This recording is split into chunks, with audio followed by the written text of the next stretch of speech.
Ruja Ignatova.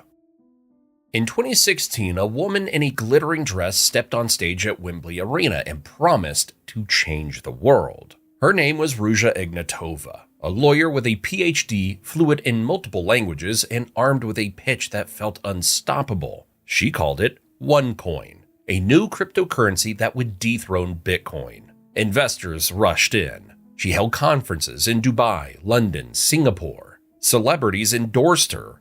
Billions flowed into her accounts. So, what was the catch? OneCoin wasn't real. It had no blockchain, no actual coin, just a database, some Word documents, and clever marketing. Behind the scenes, Ruja and her team were moving money through shell companies and offshore accounts. The whole thing was a giant Ponzi scheme. More than $4 billion stolen from investors in over 175 countries. And then, in 2017, she vanished. Ruja was scheduled to appear at a OneCoin event in Lisbon. She never showed up. Later, it was discovered that she had boarded a Ryanair flight from Sofia to Athens and disappeared. Some say she changed her face with plastic surgery. Some believe she was murdered by her own associates. Others claim she's still alive, living under a new identity somewhere in Eastern Europe or the Middle East. Her brother, who helped run the scam, was arrested and turned on her. He claimed they had ties to an organized crime group and that Ruja had planned her disappearance long in advance, with help. She left behind private jets, luxury homes, and countless ruined lives. In 2022, the FBI added her to their 10 most wanted list. They're offering $100,000 for any information, but years later, there's still no confirmed trace of her. She promised a revolution. What she delivered was one of the biggest financial scams in history. Carlos Ghosn. Carlos Ghosn was once one of the most powerful CEOs in the world, running both Nissan and Renault, and credited with saving both companies from collapse. After his arrest in November 2018, Ghosn spent around 130 days in detention. He was released on bail in March 2019 under strict conditions. His travel was restricted to Tokyo, cameras were placed at his door, and his passports were held by his lawyers. Police watched his every move. And yet, he vanished. In late 2019, news broke. Carlos Ghosn had escaped Japan, and no one knew how. Then, the real twist came out. He slipped out of his Tokyo apartment alone, took a bullet train to Osaka, and met the extraction team at a hotel near the airport. There, he climbed into a large black audio equipment box, drilled with holes for air. The box was loaded onto a private jet. No customs checks, no passport scanned, just gone. The jet flew to Istanbul, where Ghosn switched planes and continued to Lebanon, a country with no extraction treaty with Japan. He carried one of his Lebanese passports, which had been released to him by his lawyers that day, but Japan's exit control missed it because he never presented it at the airport. Japan was stunned. The press called it one of the boldest escapes in corporate history. Ghosn held a press conference, denied all charges, and claimed he was a victim of a political conspiracy inside Nissan. Japan called it criminal. Lebanon called it legal. He's been living in Beirut ever since, a global fugitive wanted by Interpol. Meanwhile, the men who helped him escape have faced jail time, including an ex-Green Beret who said he was just doing a job. Carlos Ghosn says he has no regrets. Jan Marsalek. In June 2020, German fintech company Wirecard collapsed in a spectacular way. It was supposed to be one of Europe's biggest tech success stories, a payment processor worth over $24 billion. But then, auditors discovered something strange. About $2.1 billion was missing, gone, just not there. The company's COO, Jan Marsalek, said that the money was in bank accounts in the Philippines. The banks said it wasn't. The documents were fake, and just as investigators closed in, Marsalek disappeared, literally overnight. He was last seen boarding a private jet to Belarus. From there, the trail goes cold. Some say he fled to Moscow.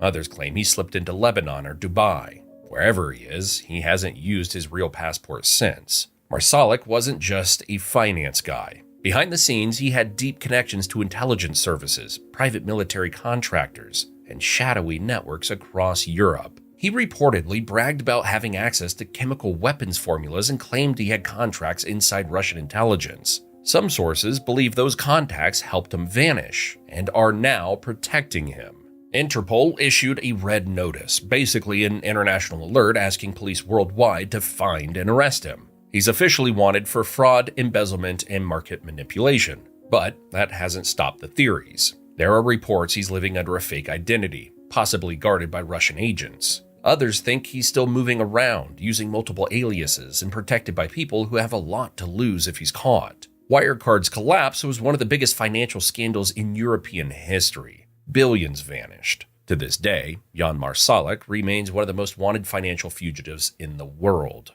and no one knows where he is. Semyon Mogilevich.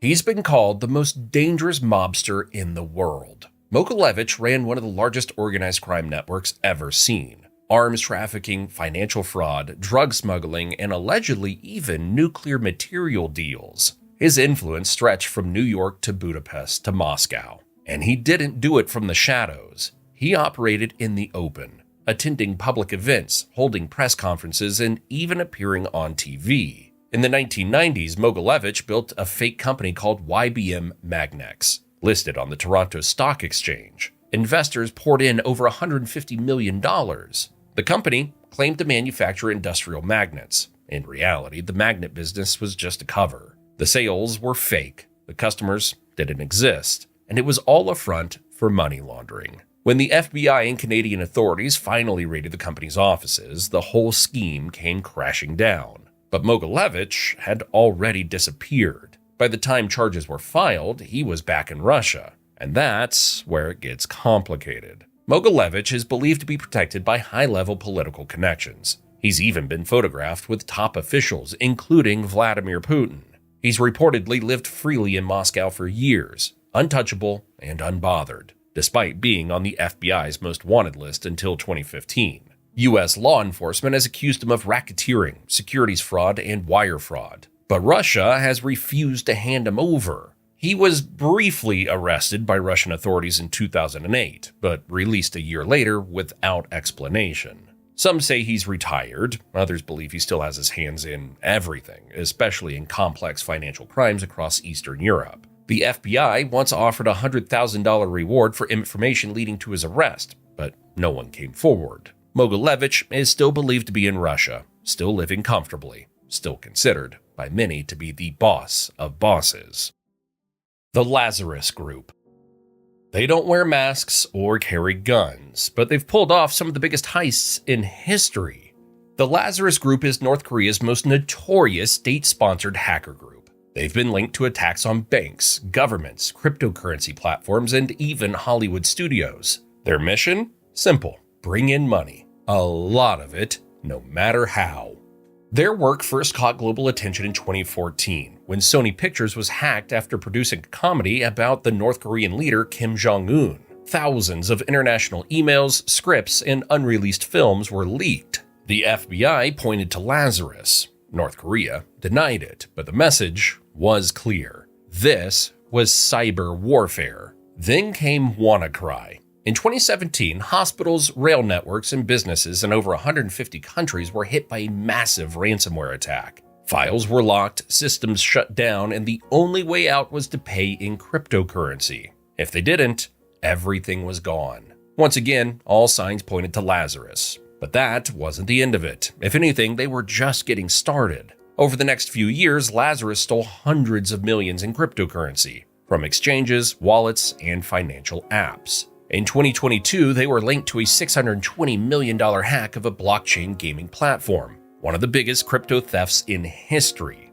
And the stolen funds? Believed to have gone straight to the regime's weapons programs. Unlike typical hackers, Lazarus isn't in it for personal profit. They work directly under North Korea's intelligence agency. Experts believe they operate from inside Pyongyang, but also use foreign servers and identities to stay hidden. No one knows exactly how many people are in the group. Their code is sophisticated, their attacks are global, and they've managed to breach some of the most secure systems in the world. Governments have hit them with sanctions. Cybersecurity teams are watching their every move. But Lazarus is still out there, and probably isn't going anywhere. Yulan Adonai Archaga Karayas. He's not hiding in a cave. He's not on the run. He's running the whole show. Julian Adene Archaga Crias is the most powerful MS-13 leader in Honduras, and one of the most wanted fugitives in the world. His face is plastered across FBI posters, and there's a $5 million reward for anyone who turns him in. But no one's talking. Archaga Crias is more than a gang leader. He's a warlord. Authorities say he controls MS-13's routes through Central America, sends orders for assassinations, and runs his empire like a paramilitary cartel. In 2015, he was arrested in Honduras on charges of violent attacks, money laundering, drug trafficking, and illegal weapons possession. He was convicted and locked up, but not for long. In 2020, heavily armed men disguised as military police stormed the courthouse where he was being held. They opened fire, leaving several guards down, and rescued him in broad daylight. Witnesses described it like a scene from a movie. The gang had more firepower than the actual police. Since then, Archaga Crias has vanished, but his influence hasn't. MS-13 activity has only grown. Extortion, violence, and drug trafficking remain widespread. U.S. authorities say he's not just surviving underground, he's commanding them from the shadows, using encrypted messages and trusted insiders to keep his operations running. Some believe he's protected by corrupt officials.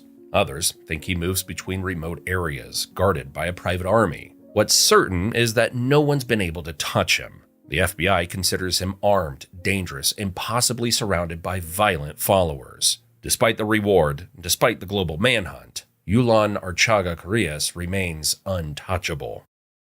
Bhadresh Kumar Chintabe Patel.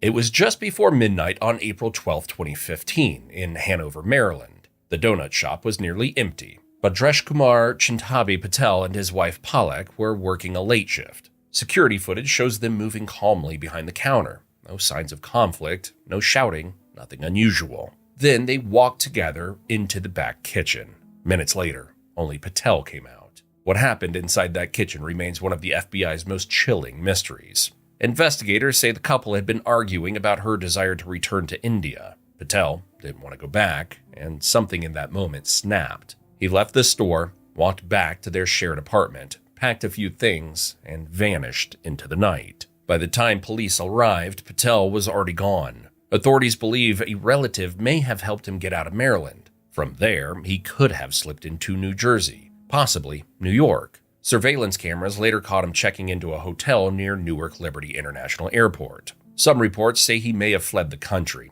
Others think he's still in the U.S., hiding in plain sight within Indian American communities. The FBI believe he's getting help and knows how to avoid attention. He has no digital footprint, no credit cards, no confirmed sightings in years. He's described as quiet, soft-spoken, and careful, not the type to raise alarms. But his face is on the FBI's 10 most wanted list, and a $250,000 reward is being offered for information that leads to his capture. For now, Patel remains one of the most elusive fugitives in America, a man who walked away from a crime scene, left no trail, and disappeared without a trace. Julianne and John Michael Demetrion. They lived in a gated community in Hawaii, drove luxury cars, took lavish vacations, and ran one of the most damaging mortgage fraud schemes the state had ever seen.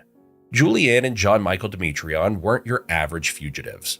On paper, they looked like a respectable couple, successful, church-going, involved in the community. But behind the scenes, they were orchestrating a multi-million-dollar scam that would leave financial institutions struggling to recover. They convinced homeowners to sell their properties with the promise that the Demetrions would help them avoid foreclosure and rebuild their credit. Instead, they used fake paperwork and fake companies to steal the properties, take out new loans, and keep the cash. The owners got kicked out. The banks got scammed. In 2009, they pled guilty and were due to be sentenced on July 6, 2010. But before they could serve their time, they vanished. Authorities believe they left Hawaii and headed to the U.S. mainland. A few years later, they were added to the FBI's wanted white-collar crimes list for financial fraud. A couple with no history of weapons or threats now had the full weight of federal manhunts on their backs. The case drew attention not just because of the scam,